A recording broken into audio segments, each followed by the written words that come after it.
Hello guys, Tausif biology world family में आप सभी का स्वागत है। आज हम रेस्पायरेशन एंड प्लांट के मल्टीपल चॉइस क्वेश्चन जो कि एनसीईआरटी एग्जाम्पलर से हैं उन्हें सॉल्व करने वाले हैं। तो जो हमारे चैनल पर नए हों या जिन्होंने अभी तक हमारे चैनल को सब्सक्राइब नहीं किया है वो चैनल को सब्सक्राइब करके बेल आइकन को प्रेस कर दें ताकि हर एक नई वीडियो की नोटिफिकेशन आप तक पहुँच सके। तो चलिए बिना किसी देरी के क्वेश्चन को सॉल्व करना स्टार्ट करते हैं।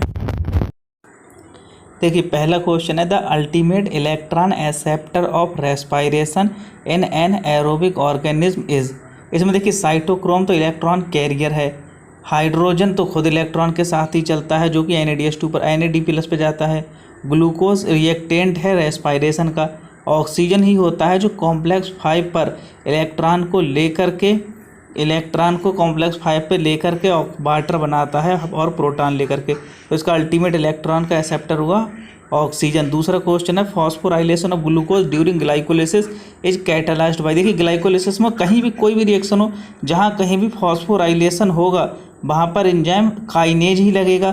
चूँकि फॉस्फोराइलेशन में ग्लूकोज का हो रहा है तो वहाँ पर कार्बन के पास नंबर ऑफ कार्बन हुए ग्लूकोज में 6, तो इसी वजह से वहाँ पर जो एंजाइम लगता है उसके लिए हेक्सोवर्ड और लगा देते हैं। तो यहाँ पर एंजाइम का नाम हो जाएगा हेक्सोकाइनेज। इसका आंसर हुआ थर्ड, पहले का बी और दूसरे का सी। देखिए गाइस देखिए थर्ड क्वेश्चन, इसमें कह रहे हैं कि pyruvic acid the key product of glycolysis can have many metabolic fate under aerobic condition it form. कह रहे हैं ग्लाइकोलिसिस में क्या होता है, ग्लूकोज से बनता है पायरुविक एसिड।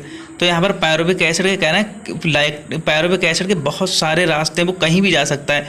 वो लैक्टिक एसिड भी बना सकता है, वो अल्कोहल भी बना सकता है, वो CO2 एंड वाटर भी, एसिटिल कोएंजाइम भी बना सकता है। तो इसमें पूछ रहे हैं कि एरोबिक रेस्पायरेशन होगा, अगर एरोबिक कंडीशन होगी या ऑक्सीजन प्रेजेंट होगी तब क्या बनाएगा। देखिए अगर एनारोबिक कंडीशन है लेकिन ईस्ट है तब तो बनाएगा एथिल अल्कोहल प्लस CO2 तब तो, और अगर स्केलेटल मसल है या लैक्टिक एसिड बैक्टीरिया है तब तो बनाएगा लैक्टिक एसिड। लेकिन कह रहे हैं एरोबिक कंडीशन में तब ये बनाएगा acetyl coenzyme A plus CO2। ठीक है गाइस, अब देखते हैं गाइस चौथा question. Electron transport system is located in mitochondrial membrane. तो इसका सिंपल सा आंसर है इनर मेम्ब्रेन। देखिए माइटोकॉन्ड्रिया 2 मेम्ब्रेन होती है, आउटर मेम्ब्रेन, इनर मेम्ब्रेन पर जाएगा इलेक्ट्रॉन ट्रांसपोर्ट सिस्टम, और माइटोकॉन्ड्रियल मैट्रिक्स में होती है क्रेब्स साइकिल। ठीक है गाइस, अब देखते हैं नेक्स्ट क्वेश्चन। देखिए गाइस अब पांचवा question, which of the following exhibit the highest rate of respiration. Highest rate of respiration इनमें से पूछ रहे हैं किस में होता है। देखिए जर्मिनेटिंग सूट एपेक्स, इसमें भी हाई होता है रेस्पायरेशन, लेकिन इतना नहीं होता जितना कि जर्मिनेटिंग सीड में होता है। तो इसमें हाईएस्ट रेट ऑफ रेस्पायरेशन होता है जर्मिनेटिंग सीड में। ठीक है गाइस, ध्यान रखना, इसमें सबसे हाईएस्ट पूरी भी प्लांट में होता ही सबसे ज़्यादा रेट ऑफ रेस्पायरेशन सबसे ज़्यादा होता है जर्मिनेटिंग सीड में। कुछ भी पूछ लें लेकिन अगर जर्मिनेटिंग सीड दिया है तो इसका आंसर जर्मिनेटिंग सीड ही होगा, चाहे कोई से या फिर ऑप्शन दिया हो। ठीक है गाइस, देखिए guys sixth question, mitochondria are called power house of the cell, which of the following observation support this statement. देखिए माइटोकॉन्ड्रिया सिंथेसाइज ATP, या फिर mitochondria have a double membrane, या फिर the enzyme of the Krebs cycle are found in mitochondria, the mitochondria are found in the almost all plant animals हैं। देखिए option तो इसके सभी सही है, लेकिन जो हमें पूछ रहे हैं कि इसका एक्सपेक्ट क्या है कि माइटोकॉन्ड्रिया पावर हाउस है।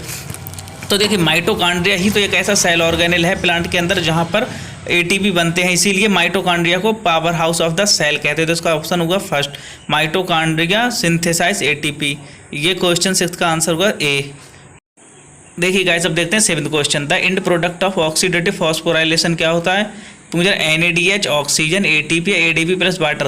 तो देखिए ADP भी बनता है लेकिन ये बनता है क्रेब्स साइकिल में, ना कि ETS में, तो बल्कि ATS में तो, और ऑक्सीजन भी बनता है क्रेब्स साइकिल में, लेकिन अल्टीमेटली पूछ रहे हैं तो इसका एग्जांपल होगा ATP प्लस वाटर।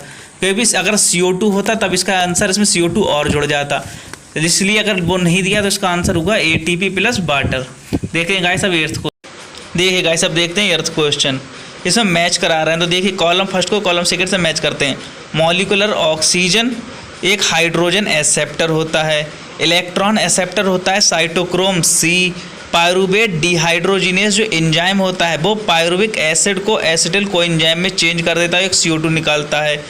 और यहाँ पर हाइड्रोजन निकलता है, इसीलिए इसे कहते हैं पायरुवेट। इसलिए पायरुवेट डिहाइड्रोजिनेस एंजाइम पायरुवेट को एसिटिल कोएंजाइम ए में चेंज कर देगा। अब आता है डी कार्बोक्सिलेशन।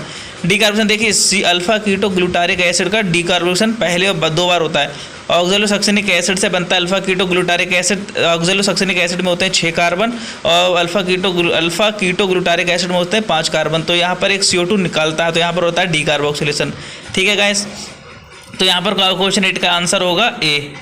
तो गाइस इस वीडियो को हम यहीं पर रैप अप करते हैं और इसी तरीके से हम NCERT 11 12 के सभी क्वेश्चन को एग्जाम पिलर को लगाएंगे। तो अगर वीडियो पसंद आई हो तो वीडियो को लाइक करें, शेयर करें अपने दोस्तों के साथ और चैनल को सब्सक्राइब करके बेल आइकन को प्रेस करते हैं ताकि हर एक नई वीडियो की नोटिफिकेशन आप तक पहुंच सके। Thank you guys.